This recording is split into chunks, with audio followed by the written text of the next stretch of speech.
Euzubillahimineşşeytanirracim. Bismillahirrahmanirrahim. Rabbi şrah li sadri ve yessir li emri ve hlul ukdeten min lisani yefkahu kavli. Selamun aleyküm ve rahmetullahi ve berekatuhu. Inshallah, we will continue our discussion on prophethood. Last week we started the Sunnah of Prophet, the practices of Prophet, and like we spent some time to explain what we mean with Sunnah. We said it. We don't take it in the narrow sense. Like it doesn't mean something nafila that you don't need to do. So we're not approaching it that way. We took it in the broader sense. But as we discussed last week as well, this is not something new. Like this is a scholarly approach. All known the scholars would use the word sunnah in that way as well. So this narrow sense is only applicable within the realm of the fiqh, like the rulings. There it is being used in a very special way. But other than that, many scholars would use the sunnah as general, the way of prophet, his practices, and so on. So we will continue, inshallah, with the second and the third point. They are relevant, so we will read them together.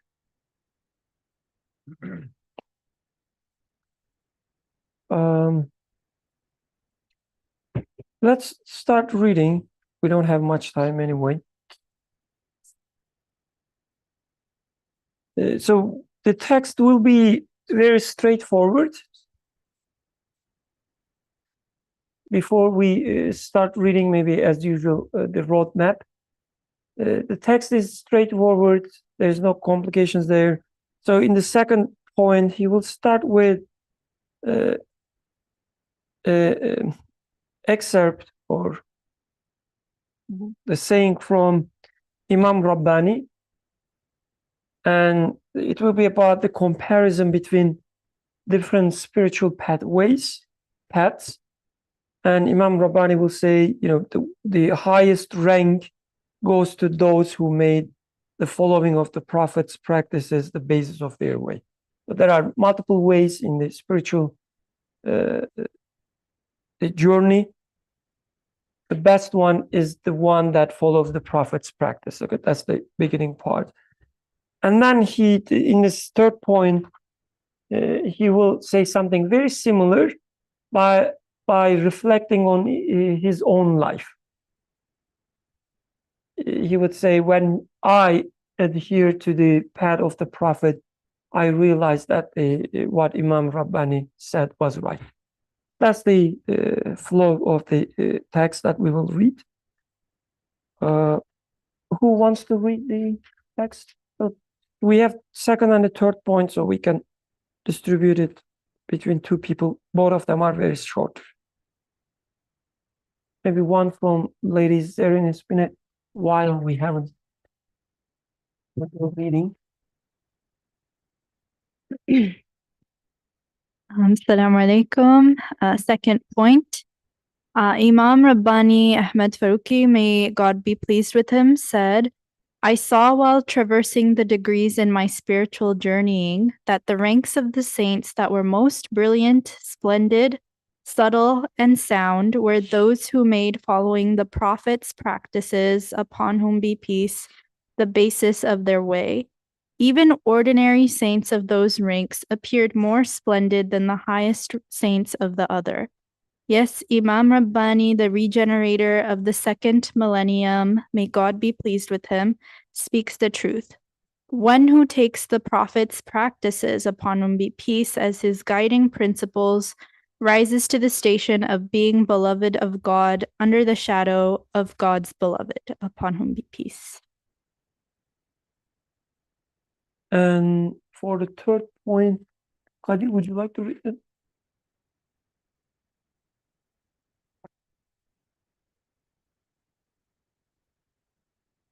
Third point. By the time this poor said what Saeed was struggling to emerge from the old Saeed. His intellect and heart were floundering among truths in a terrible spiritual storm, resulting from lack of a guide and the pride of his evil commanding soul. They were being tossed around, rising and falling, sometimes from the Pleiades to the ground, sometimes from the ground to the Pleiades. At that time, I observed that, like Qibla, directing compasses, showing the course to be followed in ships, each of the matter of the practices, even small points of conduct, were like electric switches among innumerable hazardous dark ways. I apologize, I forgot to say that every time you read the word practice, it's in the original text, it's the Sunnah, Sunnah Tisaniya. Right? When it says methods of practices, it's referring to practices of Prophet. Every time. Whenever in the course of that spiritual journeying, I saw myself under awesome pressure, overwhelmed by truly burdensome loads, I followed the matters of the practices, Sunnah, touching on the situation. I experienced a lightness as though all my burdens were being lifted from me. By submitting to them, I was saved from doubts and scruples. That is, from such anxieties as, is this course of action right? Is it beneficial? But if I gave them up, I looked and saw the pressure was intense. There were numerous ways, and it could not be known where they led. The load was heavy, and I was utterly powerless. My view was short and the way dark. But whenever I adhered to the Prophet ﷺ's practices, the way was lit up and seen to be safe. I felt as though the load was being lightened and the pressure lifted. At those times, I confirmed through my own observations what Imam Rabbani said. So I will not give a summary. I believe it's already obvious, the text, at least, the superficial way of reading. It's obvious what he's saying. So let's start with the second point. He talks about, again, a narration from Imam Rabbani saying that among all these different paths, those following the path of the Prophet has the highest rank as I see it, he says. Okay? And one who takes the Prophet's practices as his guiding principles rises to the station of being beloved of God under the shadow of God's beloved. So let's remind ourselves that here the Imam Rabbani and also Imam Nursi, he's not making a comparison between belief and unbelief. This is not the case here. He's not talking about the people who follow Prophet versus people who follow the unbelief. That's not the comparison. He's saying among believers, among, let's say, scholars, or among different paths in religion, he distinguishes and give a higher rank to those who follow or make the following of Prophet's practices basis of their way. So maybe we should spend a little bit time there, like what is the distinction there? Because when you talk about the religion, everybody would say, yeah, of course, I believe in Prophet Muhammad alayhi salatu wasalam. At least within the circle of, let's say, the Islam, nobody would say, no, I don't believe Muhammad alayhi salatu wasalam. And we will consider them as outside the Islamic circle. So what he means when he says making the following the practice of Prophet basis of their way. So what is the distinction there? What is the alternative? Yusuf?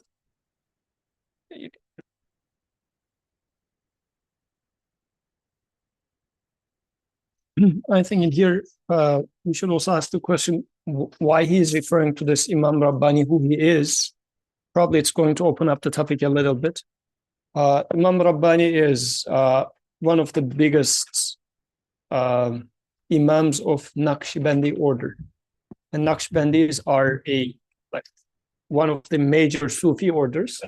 So, and if you look at how Islam spread, Sufis played a significant role in Asia, in North Africa. So for the spread of Islam, Sufism has been a very significant actor. And in here, Imam Rabbani is considered as one of the Mujaddid. He is famous as Mujaddid al-Fisani. He is the regenerator of the second 1,000th year. And the 1,000 in here referring to Hijri 1,000. So such a person, and Sufism also, we should also consider what Sufism is like, because Sufism has certain practices.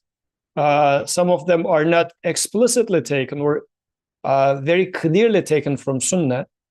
So such a person is making this comment. This is why this comment is important. So he's saying that in my journey of trying to reach to perfection, Imam Rabbani is saying that those who are following the practice of Prophet ﷺ was, even if they were not the top or shiniest awliya that he observed, whomever follows Sunnah of Prophet ﷺ was having a clearer or more shiny, as he put it, journey. In this regard, I guess in here, my feeling is that he's not even comparing philosophy or whatever. He's just comparing what has been a useful path in Islam, which is Sufism, to how different practices in Sufism is having a different quality value in a sense. It doesn't mean, of course, that like what we are studying here is a technical thing. We're not trying to understand the details of Sufism or why it's wrong, why it's right, whatever. That was just the background story. So maybe just to start the discussion again, for the sake of time, I will be more proactive today, if you don't mind. Oh, go ahead, please.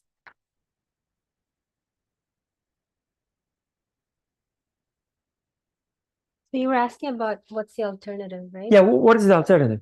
I mean, I've heard like a lot of people say, isn't it just enough to believe in God, but not like, why do you have to pray 5 times a day? Why do you have to give charity? Like, can I just give charity randomly as opposed to the 2.5%?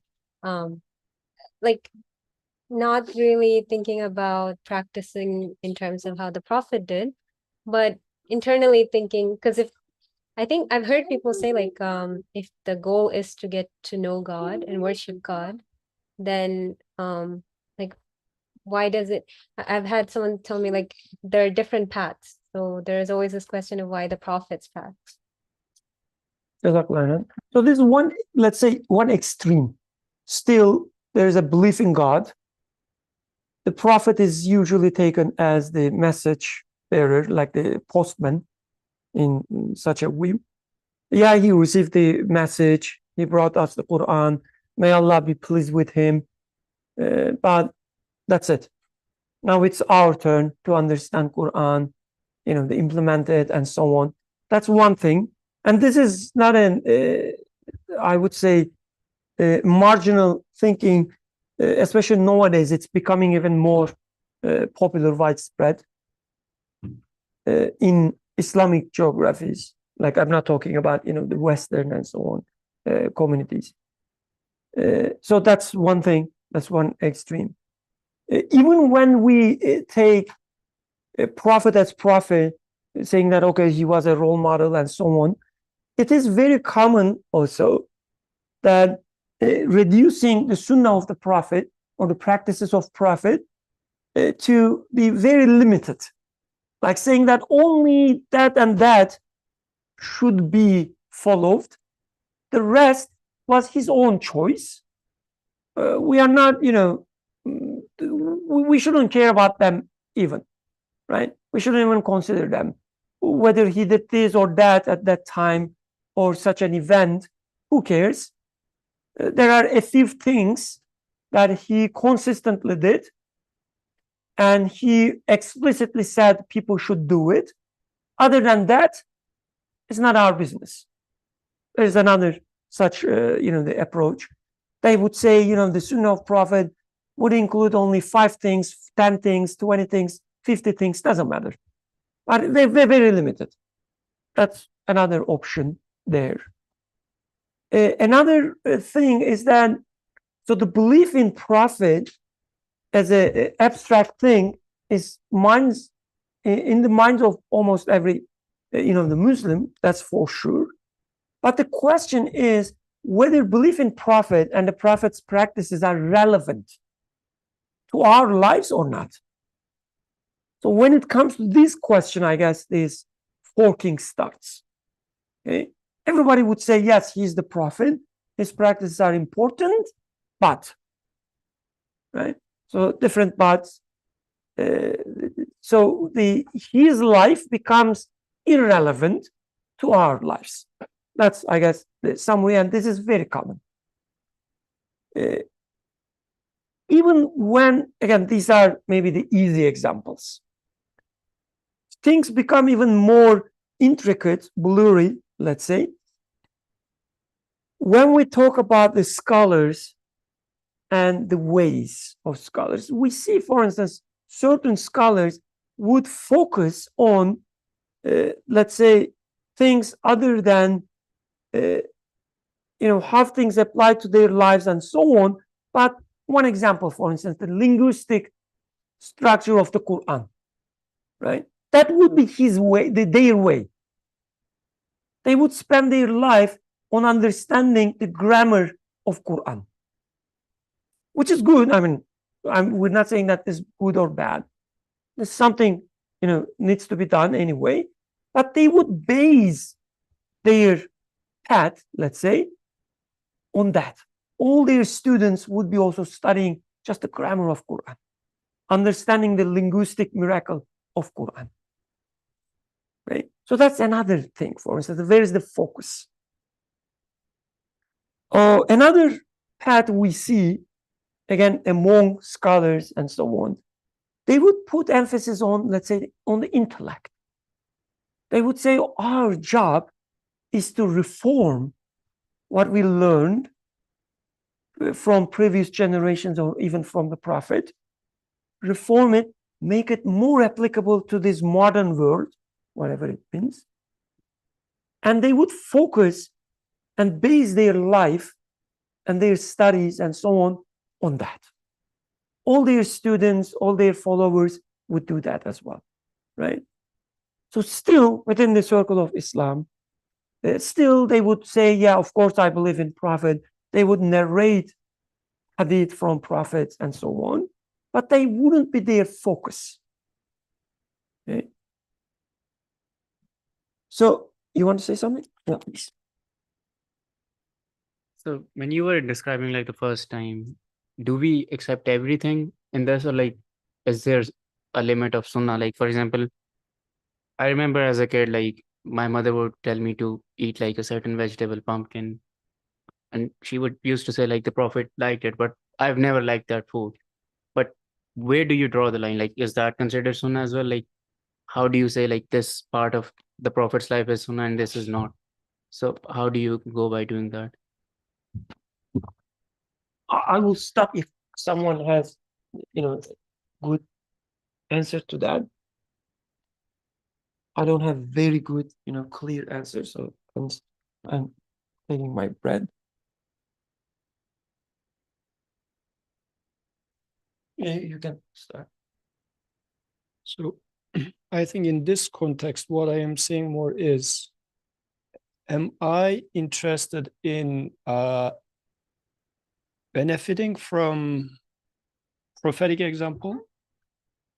So, or am I interested in going another way? I guess this is where the bigger picture is looking at, because this pretty much sets my attitude. So am I seeing it as a liberating in the sense that it's going to make things easier for me, like the prophetic teaching is going to make things easier for me? Or do I see prophetic practices as a shackle which is limiting me, and already I am trying to make my way out of it, but since it's being imposed on me, it's being a burden, and just I'm trying to play the game according to its rules, so that I say, okay, from here it doesn't count on me. So I guess as long as we make this distinction, fine, then the answer will change. Because if I think this is the distinction we need to make, rather than whether eating squash, pumpkin. So is it good or bad, or is this within the boundary, outside of the boundary? We can talk about years to discuss whether it is in or out, but I think this is not the scope of today's discussion. I would give something, a similar answer. Like last week, for instance, we gave the example of date. And I said, my understanding from the Nursi's writings and so on, following his scholarly tradition, I wouldn't say eating date is sunnah. I would say eat, let's say, if it is the avocado or whatever it is that you love, in the way the Prophet ate is the sunnah.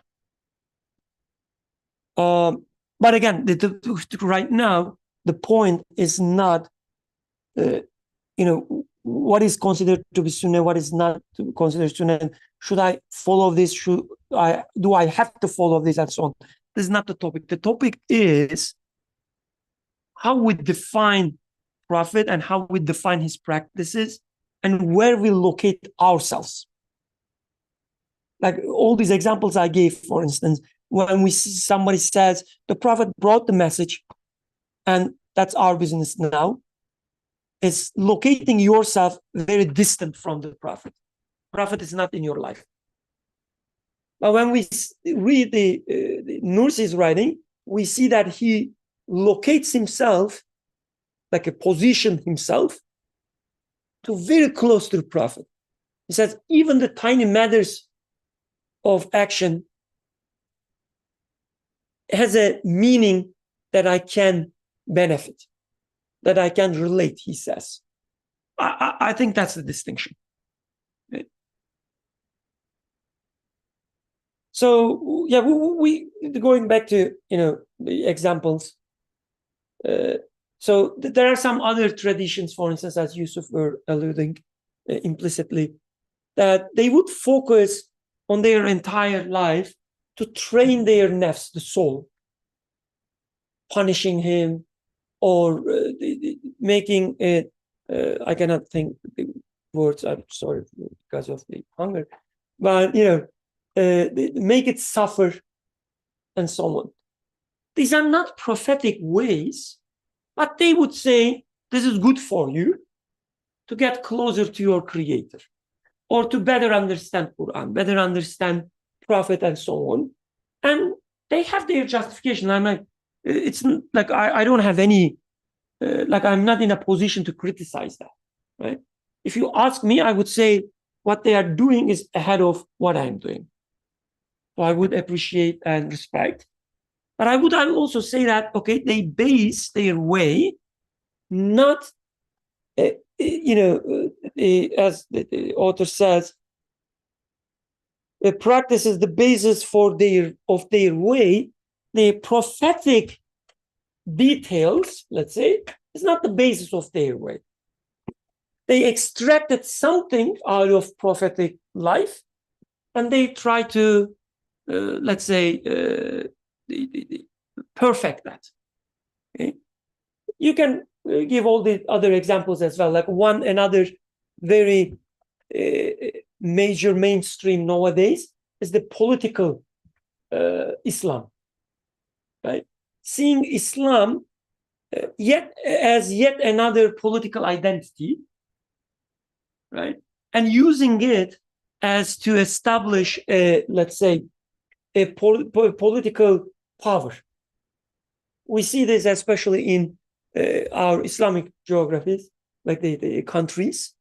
There will be certain people who would use Islam to gain power or to stay in power, or see it as a way of governing people, maybe with good intentions, right? It's not, again, our job to criticize people. Talking about different paths. So there are many alternatives when we start thinking. And the prophet, the author says, Imam Rabbani says, those who try to follow prophetic way by giving, let's say, value to every action of him and trying to understand the wisdom behind them, this is the best way, Imam Rabbani says. Okay.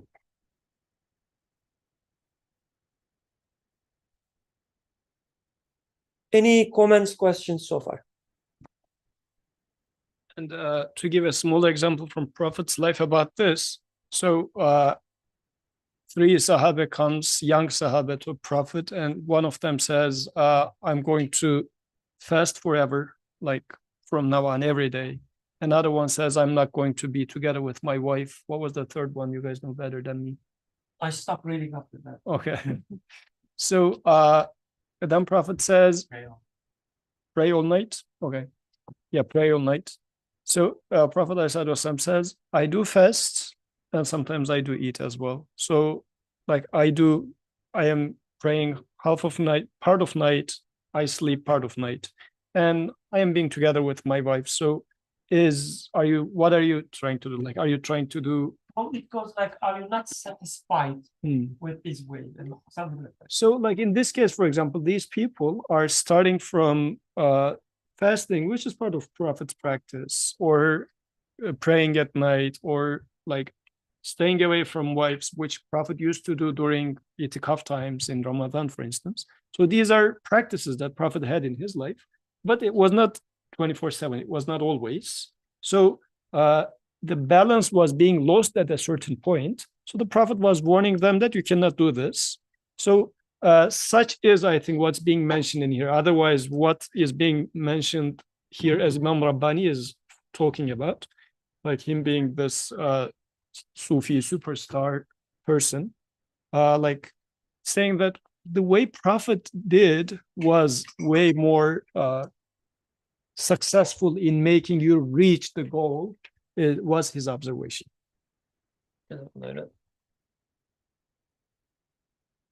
Okay, so I want to dig little bit deeper here. So this example is a great example. So it starts with this, the practical things, like you fast sometimes and you break your fast other times, right? You don't fast, let's say, other times. In practice, yes, this is the path of Prophet. But also there is something deeper than, how many times you fast versus how many times you don't fast. The point here, it becomes clearer in the third point, is when Imam Nursi talks about following the practices of Prophet, the emphasis is on the methodology, right? So what is behind this? So when you, for instance, like, let's go with the example of training your soul, and what is the word? Depriving? Abstaining? We can use the abstaining as well. Yeah, the abstaining from everything, from worldly life, for instance, right? We would say this is not the prophetic approach. Okay, Prophet, neither Sahaba did this. So when we say that, the emphasis there is not on whether you should eat, drink, and so on and so forth, but the emphasis is on actually, how do you know your creator? If you abstain from the creation, right? Abstain from the food altogether. You cannot know the food giver, the Razzaq. So that's the main point there. When we say prophetic way, prophetic approach is wisdom behind his actions. The wisdom that he taught us, his teaching. That's the main point. Okay?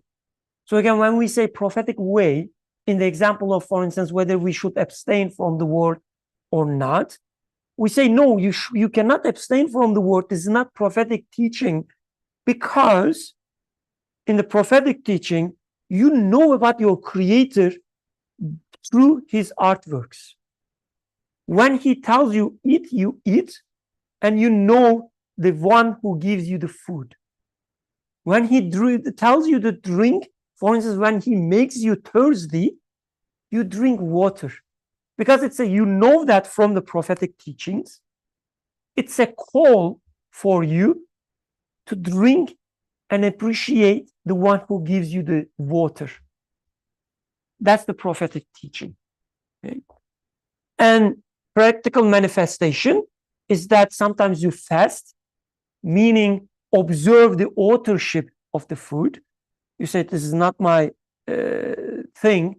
I cannot decide whether I should eat it or not. My creator should tell me. When he tells you don't eat during Ramadan, you practice this. Outside the Ramadan, he says, eat, and you eat. Okay, so is it clear? Okay. Otherwise, the point is not getting lost in the appearance.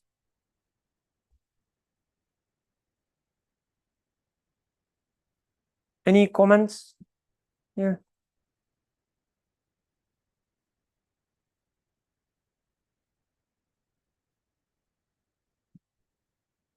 Oh, I just wanted to clarify because I think we might have touched upon this last week as well, like the difference between like seeing like the prophetic wisdom behind things as opposed to trying to like find like reasons behind certain actions that we don't really know, like we haven't been like given knowledge of. For example, I think maybe the reason why we do wudu could be to like clean off all the like dust and dirt, like trying to apply maybe like a scientific reason to some of the like some of the sunnah of the prophet sallallahu alaihi wasallam. So I guess, is there a difference between like seeing the wisdom behind like the prophetic practices versus like trying to like justify them through like other means, or like trying to dig at like excessively at like the reason behind why we're doing certain things, other than, you know, saying that because this is a prophetic practice, and then ultimately it's because it's like a command of Allah subhanahu wa ta'ala. So I guess I just wanted to maybe like clarify that again. yeah, very good point. So the word wisdom may mean different things, right? We use the wisdom sometimes, as you said, oh, you mean we do because there are germs and we're cleaning them and so on. So at least when I say wisdom, that was not, you know, what I meant, of course. When we say prophetic wisdom, the word prophetic, right, make the wisdom a special one. So we cannot forget that he is the Rasul, the one who been sent by the Creator, right? The student of the Creator. So when he does something, the wisdom is how this thing links to Creator. That's the wisdom, I mean, right? So in every action of the prophet, we take it as, okay, he's prophet.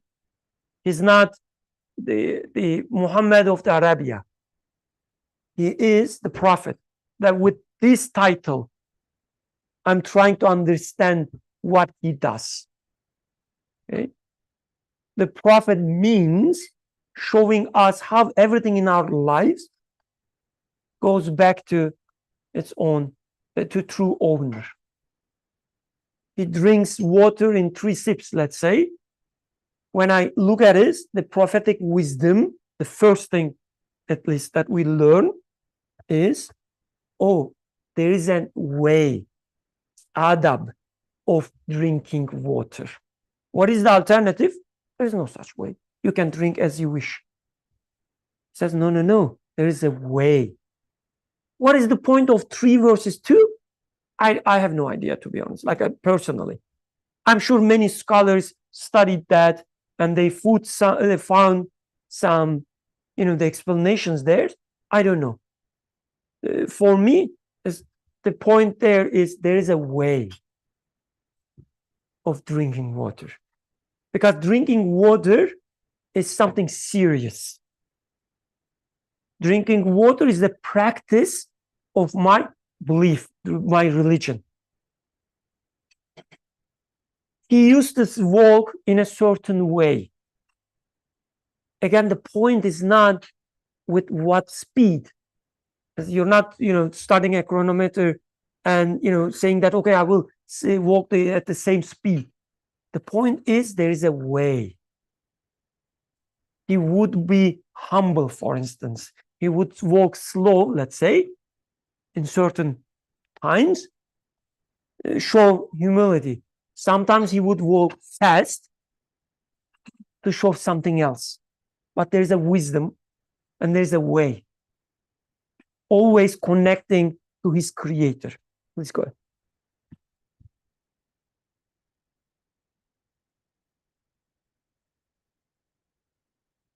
Assalamu alaikum. I guess on that point, returning to the question that was raised earlier about, there can be multiple ways to God. Why do I need to follow this path? Or why do I need to give charity in this way? Right. I think this is a legitimate question. And I thought the point that Nursi makes in the third point grabbed my attention a little bit, where he was saying, whenever he felt burdened or overwhelmed, like he was asking this question, or he had this, and it's a very human anxiety of like, is this the right course of action? Is this beneficial, right? And so I guess first I need to acknowledge that, do I have this need within me? Because when it comes to, and perhaps we emphasize this many times, but when it comes to every other facet of my life, I'll be like, I'll Google how to write a dissertation, how to learn how to drive a car. Yeah, there's multiple ways, perhaps. Maybe I can invent my own way and say, you know what, I'm just gonna learn how to drive by winging it. But at the same time, that's not really how we go about any other aspect of our life, right? We seek structure, we seek mentors, if you will, we seek teachers, we seek that guidance, I guess, so as to not feel overwhelmed by, am I doing this right? Is this the correct course of action? And going back to Brother Birkan's point, I think it's a question that we should have since every moment of our life is an opportunity to connect to the Creator, right? In everything that I do, I should have the question of, what is the best way to drink this cup of water such that it reminds me of my Creator? What is the best way to, walk along this park, if you will? And I think that's where the Sunnah then offers me that path, right? Of, hey, you're seeking a teacher on this, and the one who gave you the need, the one who you're trying to get to know better, is saying, follow this teacher. So exactly, having this mindset is the path that Imam Nursi and Imam Rabbani is describing. Having this mindset of, I need a teacher who would tell me and what is the best way, rather than saying, oh, who cares what best way you're talking about? There are ways. celebrate diversity, whatever, right? You can say all this stuff. But instead, of course, we should, yeah.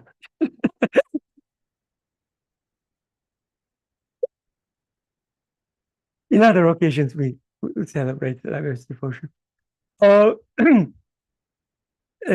Yeah, having this mindset of there must be the best way, and then telling you that, okay, the best way is the way that my creator is pleased. As we studied last week, just thinking about the prophet and his practices is just actually bringing your mind the fact that there's an owner of things. And the best way is the one that he is pleased. And the prophet is the one the most beloved by the creator. So just to be loved by my creator, I will follow his practices. That mindset is the path that Imam Nursi and Imam Rabbani is talking about. Rather than saying that, okay, asking the question, what is the best way? Oh yeah, the God gave us the intellect, so let's try to discover everything ourselves. That's another alternative, which ties back to third point nicely. So when we read this third point, it can be read as if the author is saying that every time when I try to use my own intellect and try to decide myself, I find myself in burden, hardship. And then once I stop thinking and just submitting to the practice of the prophet, whatever he did, I did the same thing. Once I start doing this, everything becomes so easy for me. And you should do this as well. You can read the text as this. But is this the point? Let's start with the third point to make it even clearer, inshallah. No, I think this again maybe requires a little bit of historical background, because in there he is referring to old Said and new Said. So old Said is a person who studied East and West in depth. Like he knows about philosophy, he knows about logic, he knows about Quranic sciences as well. And he is living in a world post First World War. And as you were mentioning at the beginning, he is aiming for saving the Muslim Ummah because caliphate is being annihilated at the time. And Muslims are being, colonized East and West, left and right, everywhere. So in this mindset, he's trying to find a way, as was the custom of time of his people. Like across the Muslim world, there had been many movements and people were trying to come up with, like they were questioning, why did the Islam collapse so much? By Islam, I mean the Muslim Ummah collapsed so much at this age. So this is the time when the modernization started happening, modernization movements, for instance. They were trying to say, okay, there is this communism is coming up, so maybe Islamic socialism or maybe Islamic nationalism, like all different flavors of thoughts are happening there. And like the Muslim thinkers are trying to find a way. Everybody's trying to find a way. And now author in here is talking about himself having a terrible spiritual storm resulting from lack of a guide and pride of his evil commanding soul. He finds sometimes himself at play days, sometimes at the like deep ravines, and so up and down. He's not able to find a proper path. But I think the important part in here, and this was the case across the board, by the way, and still not too different today if we look at the Islamic thinkers or intelligentsia. So lack of a guide and pride of evil commanding soul. Lack of a guide because now we see what didn't work, but what works? Shall we go and become like the capitalists? Shall we go and become like communists? Shall we try? Many options are out there. And you can start all the way from, I don't know, philosophers, Greek philosophers and whatnot. And then also my ego is here, which is badly hurt. Like I am smart, yet since I am still carrying the Muslim title, nobody even takes me serious. I am even ashamed to say that I am Muslim in my colleagues, because, oh, you're Muslim, you're like believing in a God who carries the prophet with a horse with wings. Like, this is how they would mock you. So this is the environment that we are in. So how would you go? Would you like to consider all those thoughts one by one and try to see where they are going? This is what I think he's referring to it here, as far as I understand. There are so many paths, but it's not clear where they are going. Now, today, any average Muslim, and we have many Muslim students here on campus, there are many possible paths out there.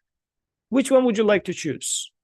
And following Sunnah sounds like, as you were mentioning, just, go with this one. Why? I don't know. But then it sounds very lame, especially on an age where intellectual questioning is top. So what do you do in this case?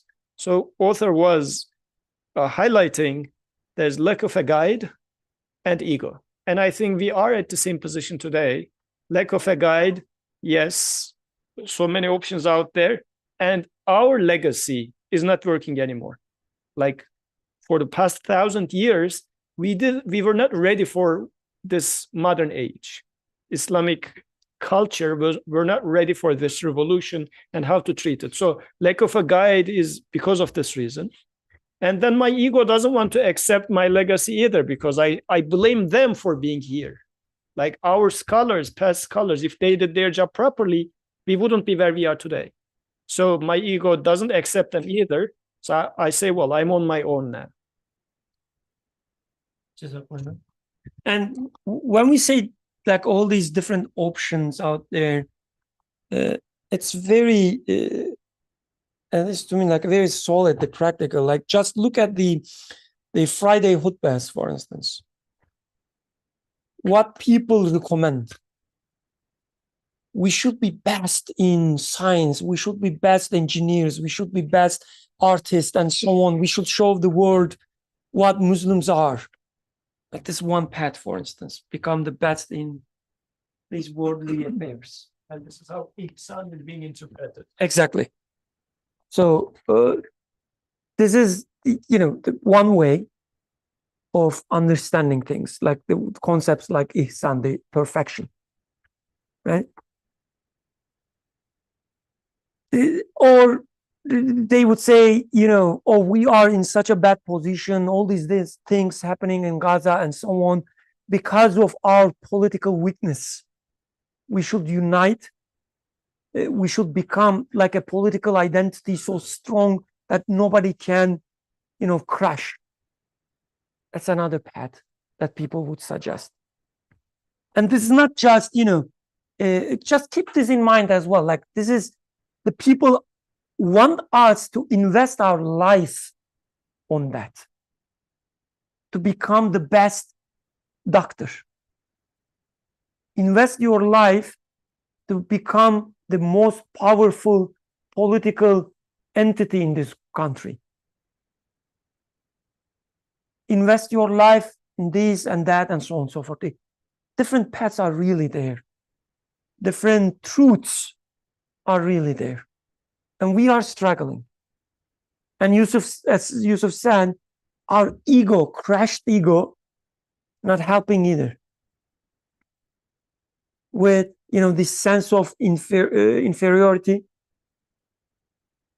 trying to become best. Yeah, it sounds good, right? But at the same time, we cannot do it.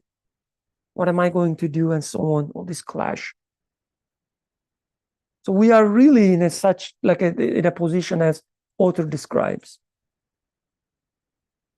And then he says, okay, when I realize, when I, as the text says, by submitting to them the practices of the prophet, he says the things became clearer for me.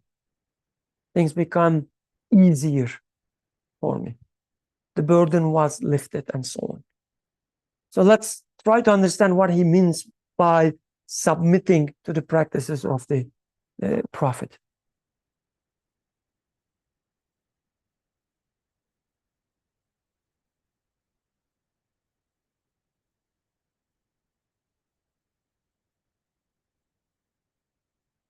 think at this point, and I will take it back to Qadir's question. So once I realize that I am struggling with this lack of a guide and many options out there, I try some of them. And practically speaking, it takes 2-3 years for you to see the positive sides and then negative sides. Because it happens that you get very excited with a good idea, a good aspect. 3 years later, you start seeing the missing pieces of this and whatnot. So once I admit to myself, okay, this is not what I'm looking for, whom shall I follow is an important question. Once I give this decision, why am I going to follow the messenger? Then I say, this is the one that my creator chose among ourselves as a good example. Give the revelation specifically to this person so that he embodies this. Therefore, I'm going to be choosing this person. But from there on, then I'm going to focus on what you said. What does it mean that I submit to a prophetic application, prophetic path? So I will try to seek answers in the way that Prophet applied them. Then I can ask question, what might be, once I am, because the first part, as going back to what Sister Zareen was then mentioning, the reason I will take this path is just because Prophet laid the path. This is the number one thing that I am choosing this path. Then, and this is a very big meaning, it's not like simple, generic, naive. Taking this, arriving to this conclusion is very important. After this, then I say, then what should I take from this? What might be the wisdom? What am I supposed to take by following the path as such? Then it's going to start giving me answers. For example, as you were talking about, let's say, political identity as a Muslim. So if we go with today's world's attitude, up until we seize the power, it's okay to do many things. Because the point is to seize the power. Everything is okay. Everything is, if you like, kosher, or if you like the Islamic term, halal, up until you get the power. Because you say, once I get the power, I'm going to correct everything. So what is the goal? The goal is achieving the power. But if I look at Prophet's attitude, when he was starting his message, he has no power, no nothing. And the chiefs of Mecca come and say to him, just don't say this message, and we are going to make you the king of Mecca. What would we say with today's mindset? Like, let me become the king of Mecca. Then once I put my people to key positions, I mean, message is with me. I'm just hiding it temporarily. What I will do once I seize the power, then I will make everybody or spread the message as rightfully it should be. So the prophetic attitude in here, for example, is telling us something about the balance of power versus truth, where it's okay, where it's not okay, and whatnot, and many more examples as such. So if I'm thinking about what should I prioritize in my life, then then I will look at Prophet's life and I will see that never step back from the truth. And despite you being tortured or whatever, but I'm going to be patient. And actually it is harder. Prophet himself could have been patient, but suggesting others to be patient as well, this is heavier. Like, I'm thinking about myself. Let's say as a group, we are doing something and people are oppressing us. I would be able to bear patience for myself. But if Abdurrahman comes and says, what should we do? For me to say, Abdurrahman, be patient, I'm not finding it that easy, because I feel like I should be doing something for him. I should be easing him or something, but be patient. So Prophet ﷺ, having such a certainty in his creator, only someone who has such a certainty in his creator can say, be patient to Abdurrahman, to a third person. So these are giving very crucial real life examples of all those balances where we mess up everything in Prophet's life and how the priorities are so different. Then when the point comes, I will try to apply it the way Prophet does. But then when I ask, why did he do as such? Then I will see why, or then the power was not the goal. The goal was the truth, and even the means was the truth itself. Like power was not the means to spread the message at one of the higher levels either. Just being true to the message itself was the means. Being sadiq, in this case truthful, was the thing that spread the message. So many things we can, in this sense, learn from the Prophet. Any comments? Okay, let's tie it with the main, at least like within our circle, the most important, maybe the Sunnah of Prophet ﷺ, which is La ilaha illallah, right? That's the way he lived his life. So, and thank you for the reminder, Yusuf, about this transition. At the like a first sentence when he talks about the transition between old Said to new Said, right? We see that with the transition, when transition happened, all these texts written, they emerged. And all these texts start with what? The first word we read, for instance, was Bismillah, right? Trying to see how everything in his life, even the tiniest things, everything is nothing but being created. Seeing that. Everything is being created constantly by the absolute creator. Realizing that, seeing that is the beginning point. He took it that way, Imam Nursi. He said, this is how Prophet started his journey. By establishing Tawheed Iman in his heart, in his mind, and the people around him. That I will start this way as well, he says. Right? Prophetic path. The question of how am I going to find the truth? How am I going to use my intellect? How am I going to use my heart? How am I going to use my experiences, and so on and so forth? Whatever. He says, okay, let's look at the prophetic approach. Again, La ilaha illallah. How it goes. You look at the creation. You study creation. You use your intellect to get rid of all these false idols. This is how you use your intellect. Get rid of all the false idols. Study the existence. And then realize and tie back everything to the Creator. Illallah. This is the prophetic way. Everything you have in your life, you take it as, okay, is this the thing that I'm worshiping? Or what is it that I am worshiping?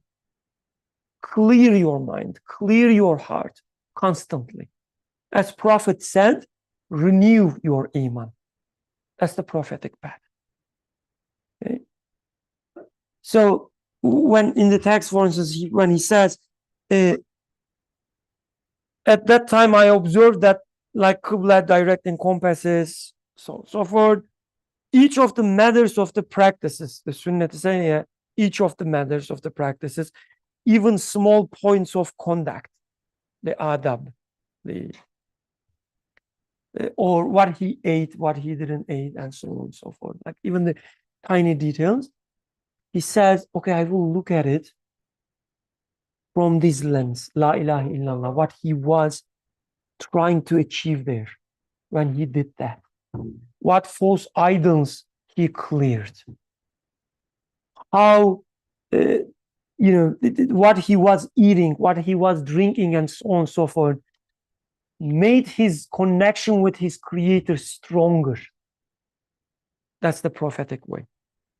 When he says, by submitting to them, by submitting to the practice of the Prophet, He's saying that when you follow this approach, use your intellect in the right way to get rid of the false idols. And then use your humanity to understand what your creator is asking from you, what your creating is telling you. Confirm it with your heart. This is the approach of the prophet, right? When he says, when I submit, he says, when I follow this path, when I follow this approach, then things became clearer, easier. Why? Because even with the worst experience you have, you've been through a difficult experience, you say, whatever happened is created by my creator. Previously, you were taking it as the old Sayyid, for instance, would say, these Westerners colonized us, hence they are, the oppressing us this way or that way. They are practicing their force this way and that way. So we should try to find an alternative to that, and so on and so forth. That would be his mindset, let's say. But with the new Sayyid, he would say, okay, let me see what is happening, what my creator is creating in front of me. Why he's giving this feeling of injustice and hatred toward this injustice in me. What is the message there to me? Right?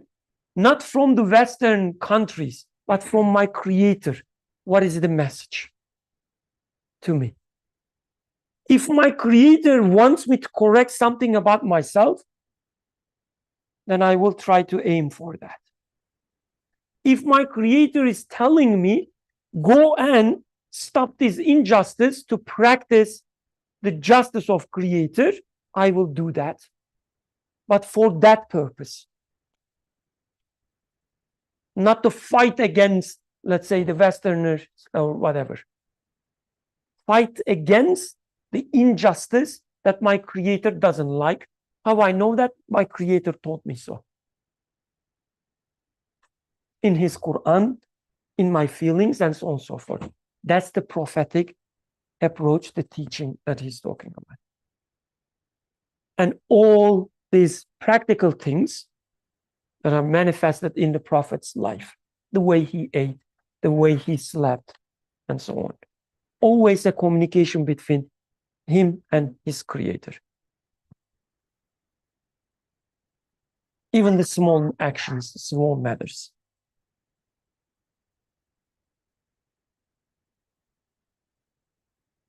Okay, that was the last thing I prepared for, so I can stop here.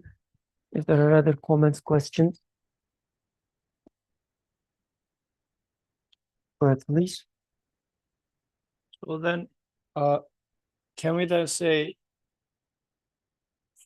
as a take-home lesson for today's discussion, then can I say that first I need to make a decision. Do I realize the multiple options out there? And where do I find myself in for making a decision for anything? If we are going to, if you are going to start a family, or if you are going to get into a job, or I don't know, you are trying to, since in pan-Muslim life nowadays, we are trying to form a organization. So what are the priorities of making an organization? Like having the space, hiring the right person, or fundraising, first and foremost? Are these the priorities? Like, these are the questions, these are the real life problems that I have. Who is going to be my guide in this? So am I really feeling the need for prophetic guidance in there? Number one.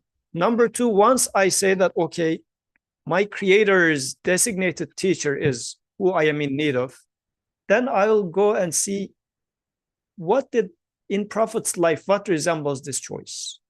And how can I benefit from his decisions as it applies to my cases, so that I, as author was mentioning, find the proper path out of here. So which requires now an urge to try to understand prophetic practices, studying Sunnah, trying to learn Sunnah. But before trying to learn Sunnah, then I need to make this decision. Am I really interested in doing this? So I think this is one. Okay, just to summarize these take-home messages, like we try to give like a very short, a few items so that you can keep it in your mind. One thing then we said, the understanding the relevance of Prophet and his Sunnah in our life is essential.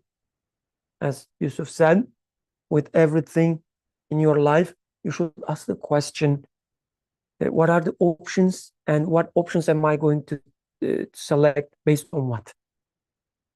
Right? First, realizing that there are these options and telling yourself that, am I going to select the path of the Prophet or not? Right? Just locating yourself where you are. That's the beginning part and the essential part.